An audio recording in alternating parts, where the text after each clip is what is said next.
हम बात करेंगे सीटेट के प्रीवियस ईयर पेपर के बारे में, जो कि हमारा 3 फरवरी 2023 को हुआ था। इससे पहले हमारे जितने भी पेपर हुए हैं, जो कि 6 फरवरी 2023 को हुआ है, 4 फरवरी 2023 को हुआ, ये हमने करा दिए हैं। ना देखे हो तो प्लेलिस्ट में जाकर देख लीजिए। ये हमारा 3 फरवरी 2023 को हुआ है।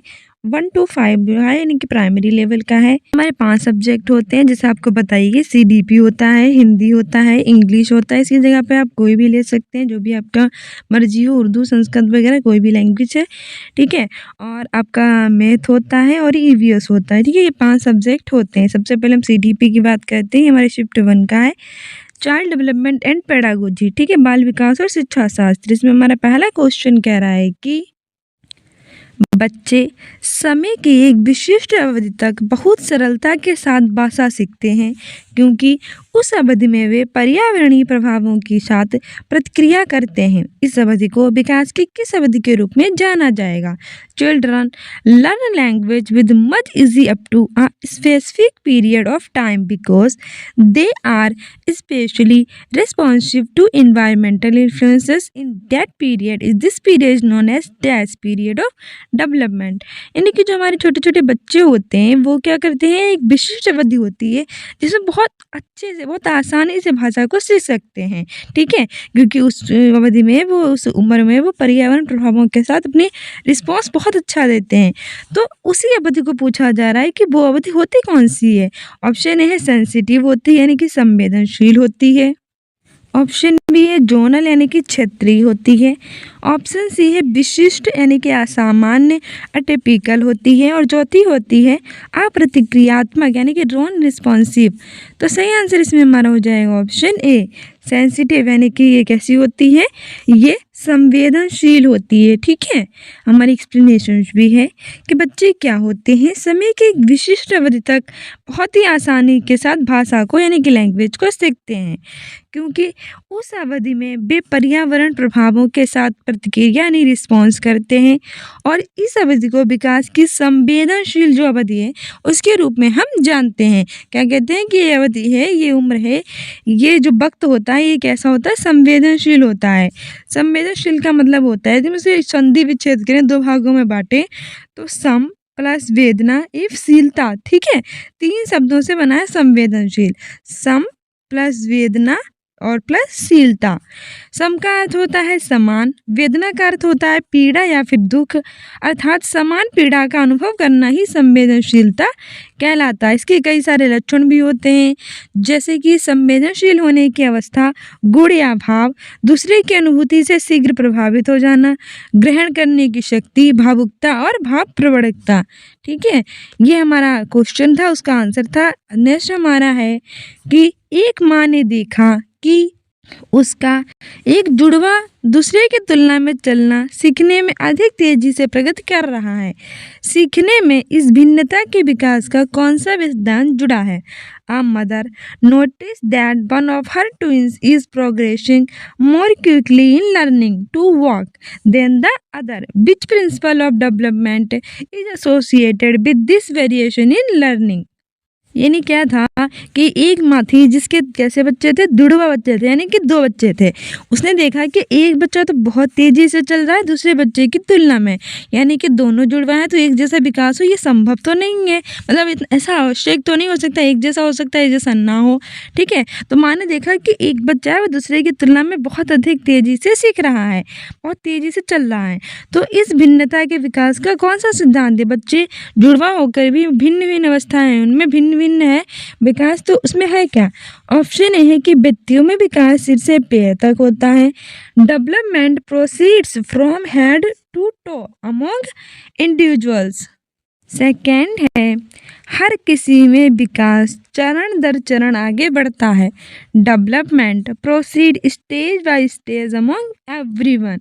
थर्ड है अलग अलग व्यक्तियों में विकास अलग अलग गति से होता है, यानी कि development proceed at different pace among different individuals. यानी कि एक तो हमारा ये है पहला कि व्यक्तियों में विकास कैसा होगा, सिर से स्टार्ट होगा और पैर तक होगा, इसीलिए भिन्न है। दूसरा कह रहा है कि विकास तो चरण दर चरण होगा, इसलिए भिन्न है। तीसरा है कि अलग अलग व्यक्ति होते हैं, उसमें विकास अलग अलग गति से होता है, इसलिए भिन्न है। और चौथा है कि हर किसी में विकास सामान्य से विशिष्ट की ओर होता है। Development proceeds from general to specific in everyone. नहीं, ऐसा तो कुछ नहीं होता है, तो हमारा इसमें सही आंसर हो जाएगा ऑप्शन सी कि अलग अलग व्यक्तियों में विकास अलग अलग होता है। आपने देखा कि दो जुड़वे बच्चे थे, एक का विकास बहुत तेजी से हो रहा है दूसरे की तुलना में, तो इसका मतलब यही है कि जो अलग अलग व्यक्ति होते हैं उसमें विकास कैसा होता है, अलग अलग गति से होता है। है वो जुड़वा लेकिन व्यक्ति को वो अलग अलग है ना, इसीलिए जो अलग अलग व्यक्ति होते हैं उनमें अलग अलग विकास होता है, इसीलिए एक की तुलना में दूसरे में विकास बहुत ही अलग गति से हो रहा है। ठीक है, बहुत तेजी से, यही कारण है। नेक्स्ट ऑप्शन हम थर्ड ऑप्शन हमारा सही हो जाएगा। हमारी एक्सप्लेनेशन भी है कि एक मैंने देखा कि जुड़वा बच्चे दूसरे की तुलना में बहुत अधिक तेजी से प्रगति कर रहे हैं।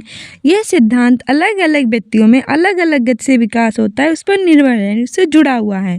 ठीक है, बच्चों में व्यक्तित्व विभेद होने के कई कारण होते हैं, जैसे कि वंशानुक्रम हो गया, परिपक्वता हो गया, बुद्धि हो गई, वातावरण हो गया, लिंग भेद हो गया, स्वास्थ्य हो गया, वंशानुक्रम हो गया, ये सारे होते हैं। ठीक है, नेक्स्ट हमारा है कि डेवलपमेंट इज डिपेंडेंट अपॉन, यानी कि जो विकास है वो निम्न में से किस पर निर्भर है। ऑप्शन है अनुवांशिक प्रवृत्तियाँ, जेनेटिक डिस्पोजिशंस।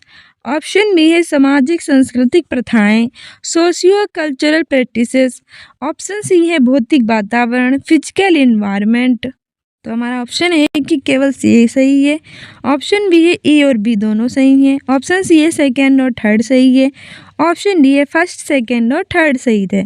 सही आंसर हो जाएगा ऑप्शन डी, कि इसमें हमारा फर्स्ट, सेकंड और थर्ड ये तीनों के तीनों सही हैं। ठीक है, ऑप्शन डी सही हो जाएगा।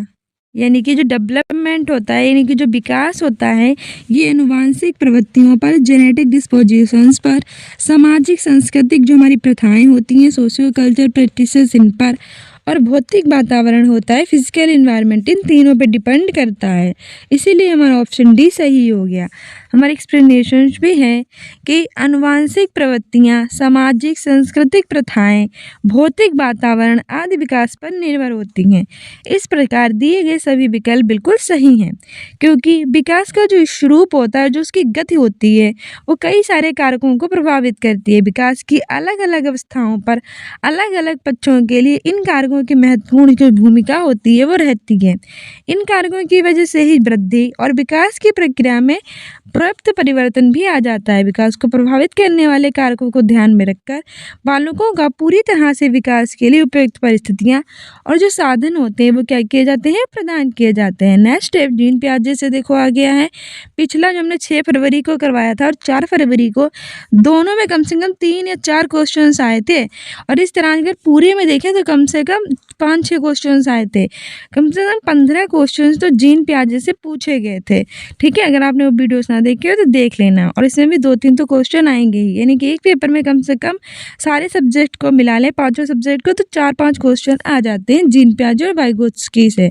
तो अच्छे से उसे लर्न करके जाना, सीटेट में अच्छे नंबर लाने हैं। तो नेक्स्ट है कि जीन पियाजे के संज्ञानात्मक विकास के सिद्धांत के अनुसार अध्यापक को किस अवस्था में क्रमबद्धता से संबंधित प्रश्न हल करने के लिए देना चाहिए। According to Jean Piaget's theory of cognitive development, at which stage should a teacher give problems to solve requiring seriation. यानी कि ये कह रहा है कि हमारी जीन पियाजे ने जो विकास की अवस्थाएं दी हैं, तो वो कौन सी अवस्था हो जिसमें क्रमबद्धता से संबंधित प्रश्न बालक को दिया जाए हल करने के लिए। तो पहली क्वेश्चन याद रखना कि जीन पियाजे ने कौन सा सिद्धांत दिया है, तो संज्ञानात्मक विकास यानी कि कॉग्निटिव डेवलपमेंट का सिद्धांत दिया है। ठीक है, और इसने कितनी अवस्थाएं दी हैं, तो इन्होंने 4 अवस्थाएं दी हैं। कौन कौन सी दी है, संवेदीगामक दी है, पूर्व सक्रियात्मक दी है, मूर्त सक्रियात्मक दी है, जिसे हम अनौपचारिक सक्रियात्मक भी कहते, औपचारिक सक्रियात्मक दी है, जिसमें इस मूर्त को हम अनौपचारिक भी कह सकते हैं, और जो ये औपचारिक है 4th वाला, इसको हम अमूर्त भी कह सकते हैं। ठीक है, याद नाम रखना है, इसके दो नाम है दोनों के।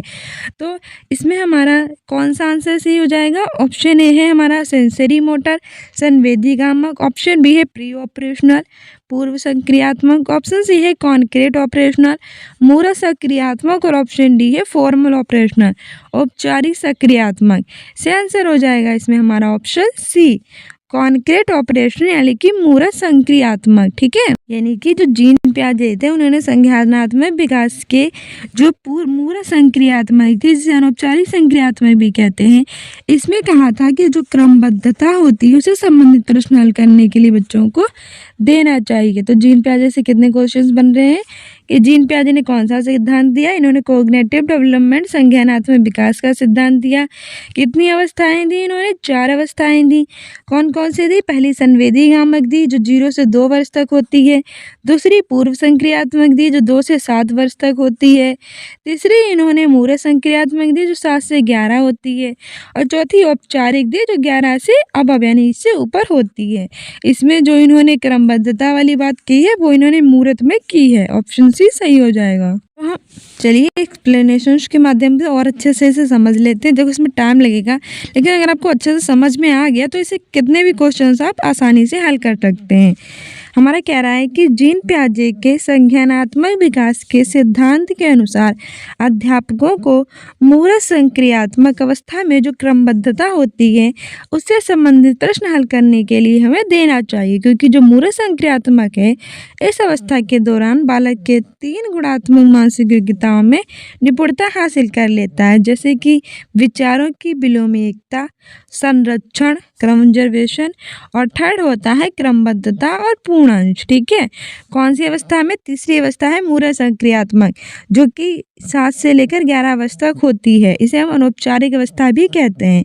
इसमें बच्चा जो होता है विचारों की विलोमयिकता, संरक्षण, क्रमबद्धता को आसानी से सीख लेता है। ठीक है, वहीं जो मैंने अभी आपको बताया कि पियाजे के बौद्धिक विकास की 4 अवस्थाएं हैं। संवेदीगामक 0 से 2, पूर्व संक्रियात्मक 2 से 7, मूरत संक्रियात्मक जिसे अनौपचारिक संक्रियात्मक भी कहते हैं 7 से 11, और औपचारिक जिसे हम अमूर्त भी कहते हैं ये 11 से 15। ठीक है, नेक्स्ट हमारा है, देखो फिर से जीन पियाजे ही पूछ लिया। जीन पियाजे से बहुत क्वेश्चन पूछता है, तो अभी हमें टेलीग्राम पे होम एजुकेशन के नाम से फॉलो ना किया तो कर लीजिए। वहाँ हम आपके लिए इम्पोर्टेंट क्विजेस लेके आते हैं 15 नंबर की, 20 नंबर की, 25 नंबर की, तो वो हल किया कीजिए जिससे आपको आसानी से पता चल जाएगा, और नया हमारा कोई भी वीडियो आता है उसका नोटिफिकेशन भी मिल जाएगा, और ये जो है इसके हम शॉर्ट्स वगैरह भी बना देंगे। कह रहा है कि जीन पियाजे के सिद्धांत के अनुसार व्यक्ति आत्मसातकरण और समंजन के माध्यम से किस स्थिति को प्राप्त करने का प्रयास करते हैं? As per Jean Piaget's theory, individuals strive to achieve the state of dash through assimilation and accommodation. Option B है संतुलन, इक्विलिब्रेशन, ऑप्शन बी है असंतुलन, डिसइक्विलिब्रेशन, थर्ड है प्रत्यक्ष अवबोधन, और चौथा है भ्रम, मिसकंसेप्शंस। सही आंसर हो जाएगा ऑप्शन ए संतुलन। ठीक है, जीन पियाजे के सिद्धांत के अनुसार जो व्यक्ति होता है वो आत्मसातकरण और समंजन के माध्यम से संतुलन स्थिति को प्राप्त करने का प्रयास करता है। कौन सी स्थिति को? संतुलन स्थिति को। हमारी एक्सप्लेनेशन भी है कि जीन पियाजे के सिद्धांत के अनुसार व्यक्ति आत्मसातकरण और समंजन के माध्यम से संतुलन जैसी जो स्थिति होती है उसको प्राप्त करने का प्रयास करता है। जन्म के समय बालक में देखने की, किसी भी एक चीज़ को छूने की, उसको पकड़ने की और चूसने की क्षमताएं होती हैं, लेकिन धीरे धीरे इन क्षमताओं पर आधारित उसकी स्वतः सहज क्रियाएं अधिक प्रभावशाली और संगठित हो जाती हैं। सिद्धांत जीन पियाजे के संवेदीगामक अवस्था के अंतर्गत आता है। क्या होता है कि जो बच्चा होता है वो संतुलन जैसी स्थिति को प्राप्त करने का प्रयास करता है, क्योंकि हम देखते हैं कि बालक में कोई भी वो देखने में सक्षम होता है, छू भी लेता है, पकड़ भी लेता है, चूस भी लेता है, लेकिन धीरे धीरे उन क्षमताओं पर क्या होती है, स्वतः सहज क्रियाएं भी अधिक प्रभावशाली हो जाती हैं। तो ये कौन सी आता है? संवेदीगामक अवस्था में आता है, जिनकी पहली अवस्था है 0 से 2 वर्ष तक की ये होती है। ठीक है, आगे कह रहा है कि ब्रूनर के अनुसार संज्ञानात्मक विकास की 3 अवस्थाएं थी। ब्रूनर, ठीक है, इनके अनुसार कितनी थी?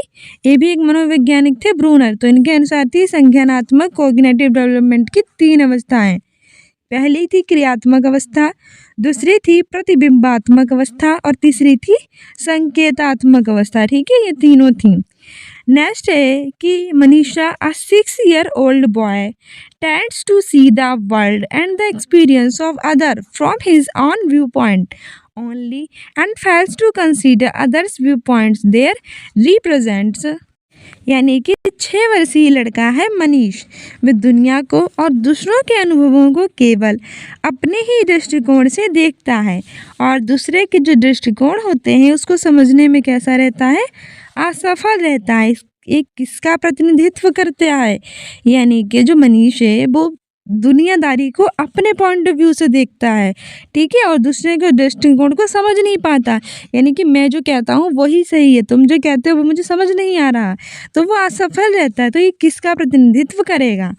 पहला है कंजर्वेशन यानी संरक्षण का, दूसरा है ईगोसेंट्रिज्म आत्मकेंद्रिकता का, तीसरा है रिवर्साइवल थिंकिंग प्रतिवर्ती चिंतन का, चौथा है साइंटिफिक रीजनिंग वैज्ञानिक तार्किकता का। से आंसर हो जाएगा ऑप्शन बी। ठीक है, ईगोसेंट्रिज्म आत्म केंद्रिकता का।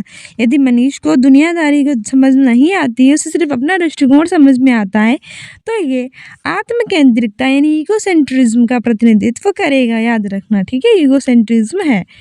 हमारी एक्सप्लेनेशन है कि 6 वर्ष का है लड़का मनीष, 6 साल का है मनीष, और वो क्या कहता है, वो सिर्फ अपने ही दृष्टिकोण को देखता है, दूसरे के दृष्टिकोण को समझ नहीं पाता, यानी असफल रहता है।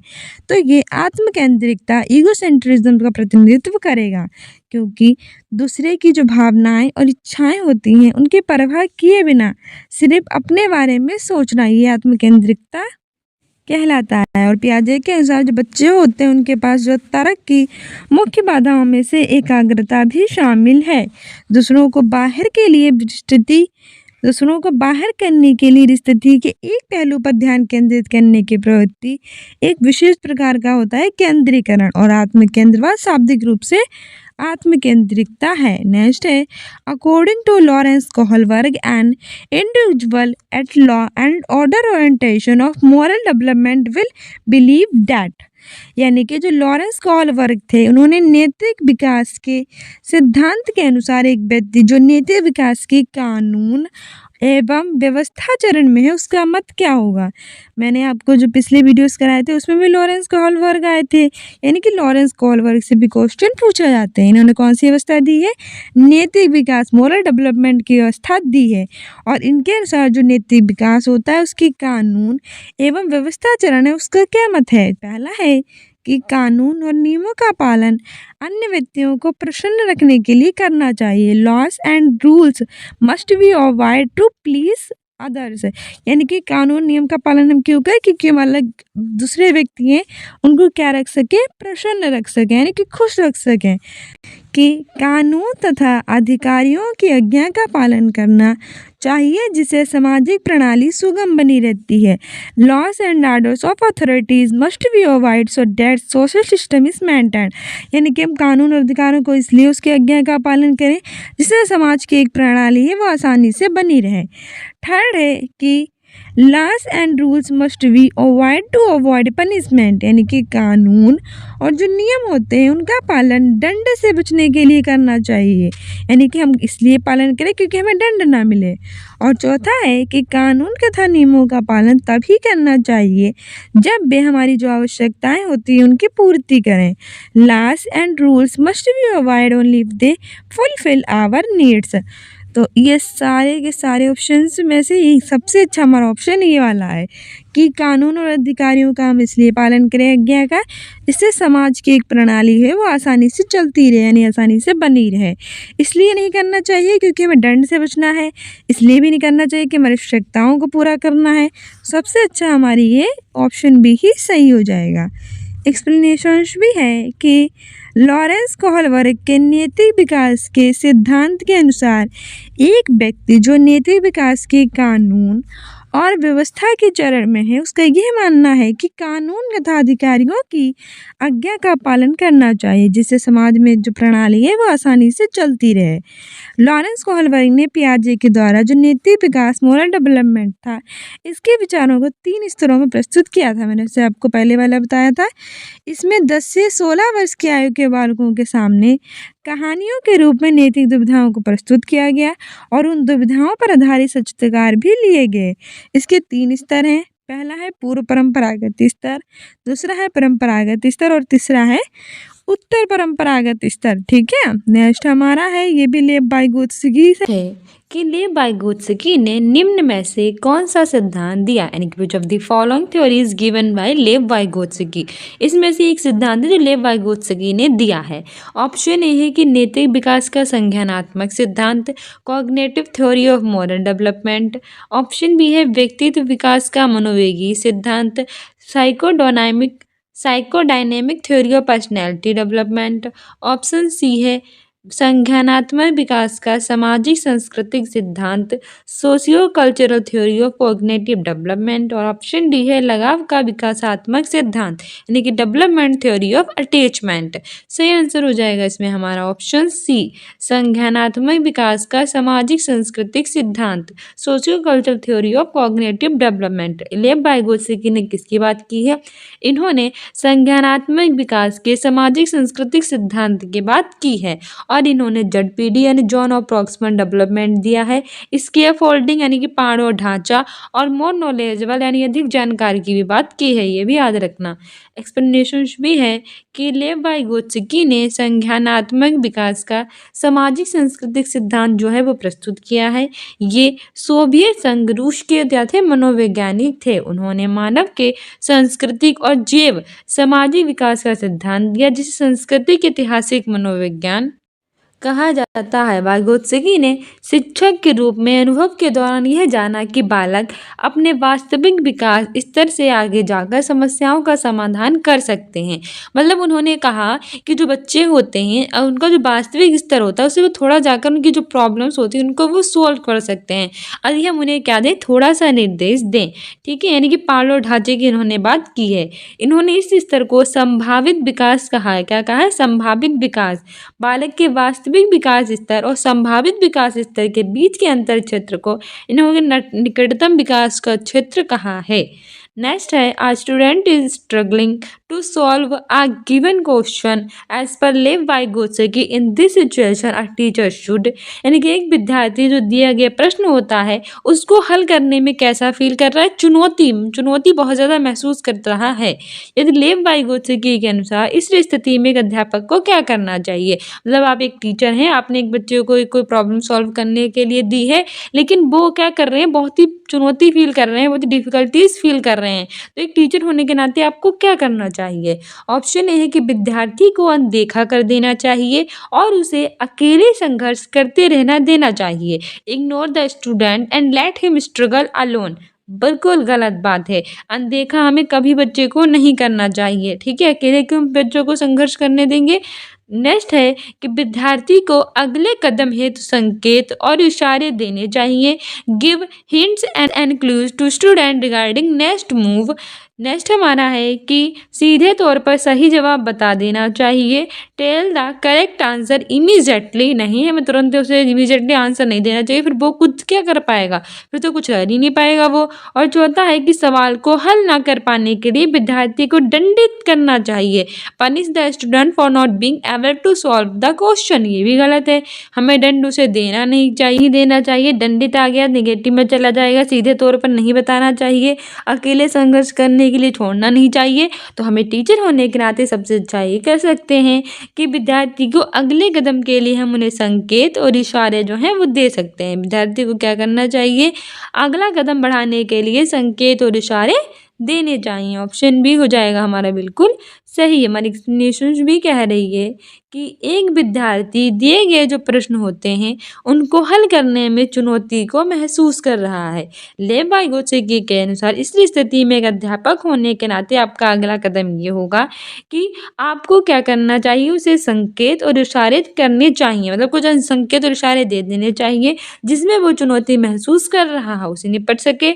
इस सिद्धांत के अनुसार जो बाहरी वातावरण है उसमें स्थित सहयोगी होता है विभिन्न व्यक्तियों और वातावरण जैसे कि वस्तुएँ हैं, औज़ार हैं, किताबें हैं, इन सब से होता है। मतलब एक हिसाब से आप ये कर सकते हैं कि जैसे कि ज़ोन ऑफ प्रॉक्सिमल डेवलपमेंट है, स्कैफोल्डिंग वगैरह ये होती है कि अगर बच्चा यहाँ पे पहुँचना चाहता है और वो यहाँ तक पहुँच गया है, अगर टीचर उसकी यहाँ पे थोड़ी हेल्प कर भी देगा, तो आसानी से वो यहाँ पे पहुँच जाएगा, ठीक है? पूरी हेल्प तो कर नहीं रहा है, थोड़ी-सी तो कर रहा है, तो वही कर देनी चाहिए एक टीचर होने के आप नाते आपको, अगर आपका बच्चा बहुत ज़्यादा डिफ़िकल्टीज़ फ़ील कर रहा है। नेक्स्ट है कि एक प्रगतिशील कक्षा में विद्यार्थियों को किस ओर केंद्रित होना चाहिए? In a progressive classroom students focus should be on, यानी कि एक प्रगतिशील क्लासरूम चल रही है तो विद्यार्थी किस ओर केंद्रित हों?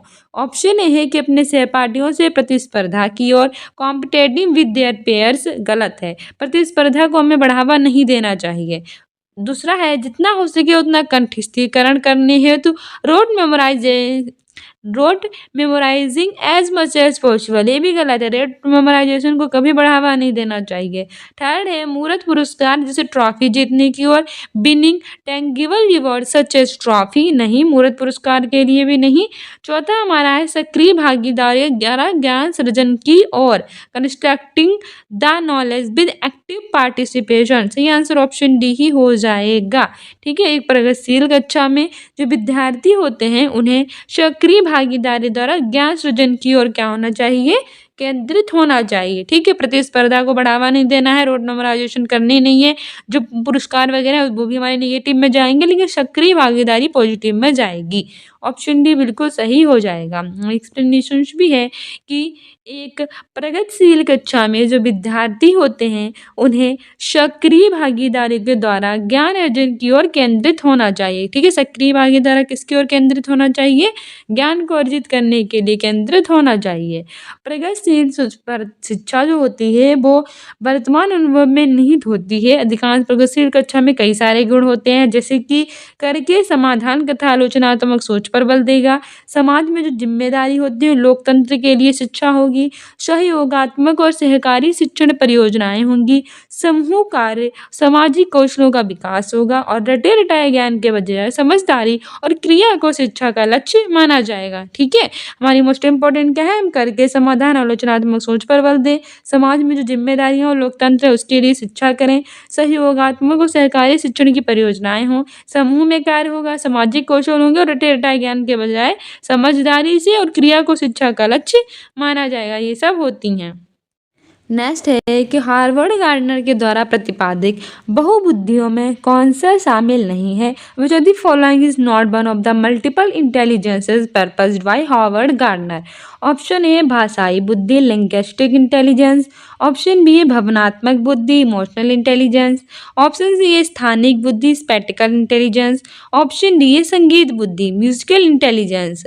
सही आंसर इसमें हमारा हो जाएगा ऑप्शन बी, इमोशनल इंटेलिजेंस, यानी कि भावनात्मक बुद्धि। हार्वर्ड गार्डनर के द्वारा प्रतिपादित जो बहुबुद्धि होती है, मल्टीपल इंटेलिजेंस होती है, उसमें भावनात्मक बुद्धि शामिल नहीं है, जबकि भाषाई बुद्धि, स्थानिक बुद्धि और संगीत बुद्धि ये तीनों शामिल है। जो हार्वर्ड गार्डनर थे इन्होंने मल्टीपल इंटेलिजेंस यानी बहुभाषी बुद्धि की बात की थी। इसमें इन्होंने 8 प्रकार की बुद्धि की बात की है इनकी पुस्तक फ्रेम्स ऑफ माइंड में।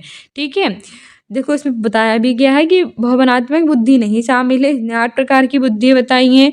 इसने अंतःव्यक्तित्व बुद्धि, भाषाई बुद्धि, देशी बुद्धि या स्थानिक बुद्धि, गणितीय बुद्धि, संगीतात्मक बुद्धि, शारीरिक बुद्धि, प्रगतिवादी बुद्धि और अंतर्वैयक्तिक बुद्धि के बारे में बात की है। ठीक है, 1 2 3 4 5 6 7 8 इनकी 8 बुद्धियाँ कौन कौन सी हैं? अंतःव्यक्तित्व बुद्धि, भाषा वाली बुद्धि, देशी बुद्धि और स्थानिक बुद्धि, गणित वाली बुद्धि, संगीत वाली बुद्धि, शारीरिक वाली, प्रगतिवादी और अंतर्वैयक्तित्व वाली। ठीक है, इसमें भावात्मक बुद्धि को शामिल नहीं किया है। नेक्स्ट हमारा असर्शन वाला है और रीजन वाला है, यानी अभिकथन और कारण है। हमारा अभिकथन है कि राष्ट्रीय शिक्षा नीति 2020 के अनुसार 5वीं तक के सभी बच्चों को उनकी मातृभाषा में शिक्षा दी जानी चाहिए।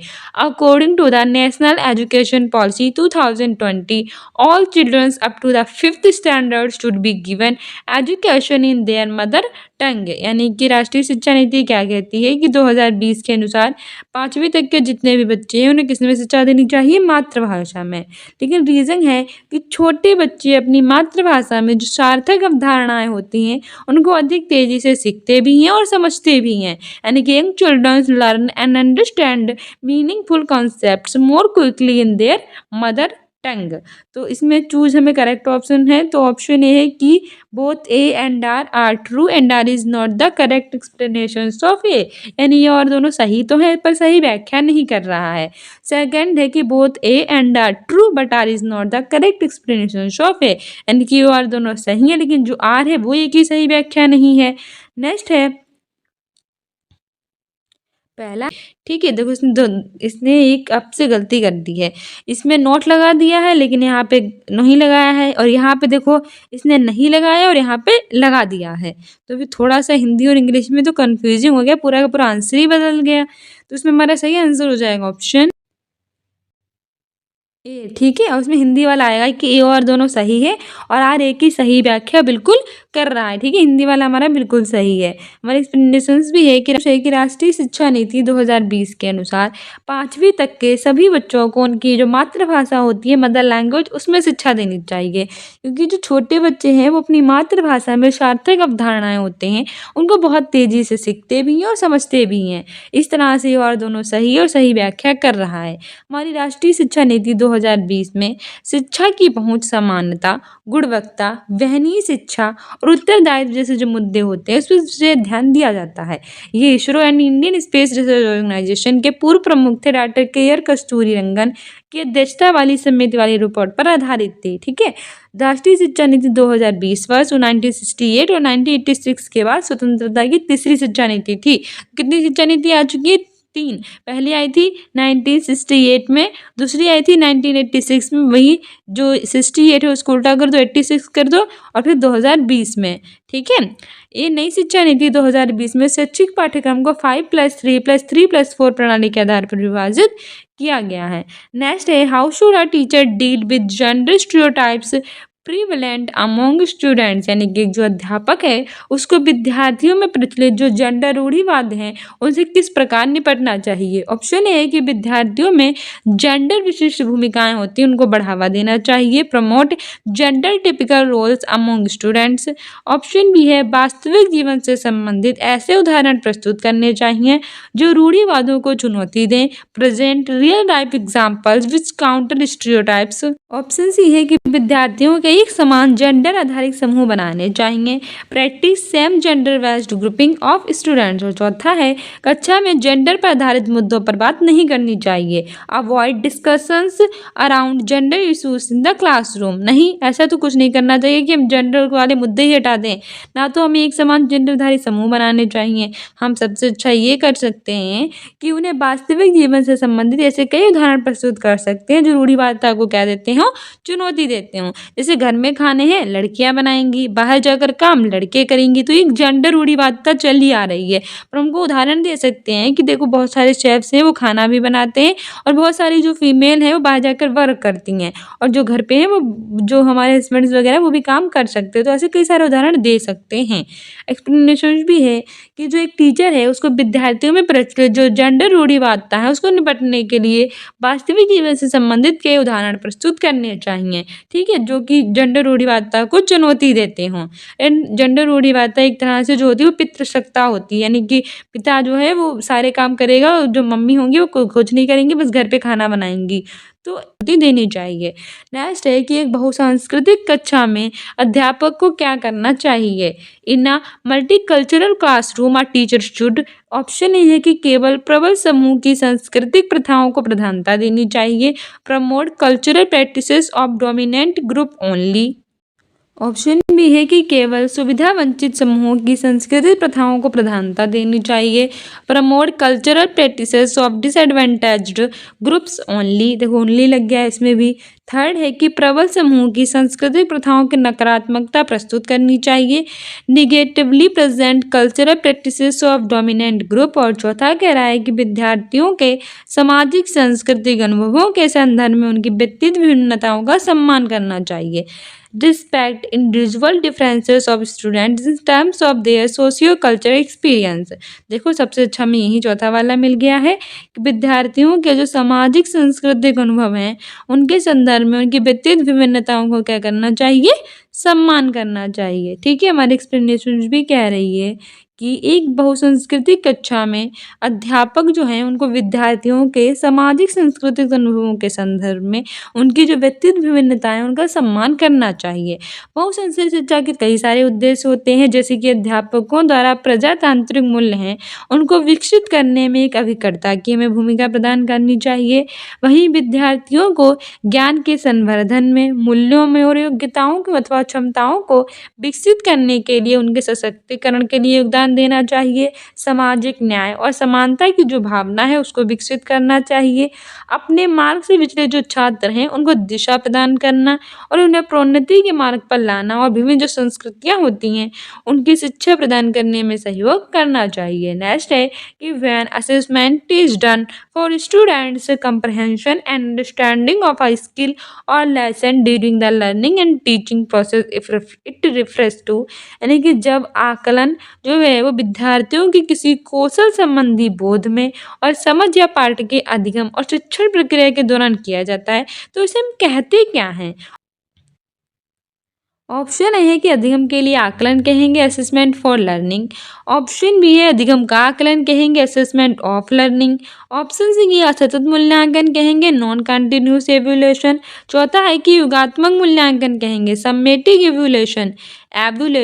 से आंसर हो जाएगा ऑप्शन ए अधिगम के लिए आकलन असेसमेंट फॉर लर्निंग कहेंगे। हमारे एक्सप्लेनेशन से कि जब आकलन विद्यार्थियों के किसी कौशल संबंधी बोध और समझ या पाठ के अधिगम और शिक्षण प्रक्रिया के दौरान किया जाता है तो इसे हम अधिगम के लिए आकलन कहेंगे। इसकी कई सारी विशेषताएं होती है कि जब कोई शिक्षक कोई प्रकरण पढ़ा रहे होते हैं तो प्रकरण के बीच बीच में बच्चों से प्रश्न के माध्यम से हम आकलन करते हैं, जिससे बच्चे की समझने का स्तर और जो कठिनाई होती है वो पता चलती है। यानी कि बीच बीच में हम बच्चे से प्रश्न पूछते रहेंगे जिससे पता चले कि बच्चे कहाँ पे डिफिकल्टीज पूछ कर रहे हैं फील और कहाँ पे उन्हें पता चल रहा है। साथ ही इसे रचनात्मक आकलन और निदानात्मक आकलन भी कहते हैं। ठीक है, कहते हैं रचनात्मक आकलन और निदानात्मक आकलन भी हम कह सकते हैं। सो ये था हमारा सीटेट का प्रीवियस ईयर का पेपर जो 3 फरवरी 2023 को हुआ था। शिफ्ट 1 का है, प्राइमरी लेवल का है, 1 to 5 के लिए है।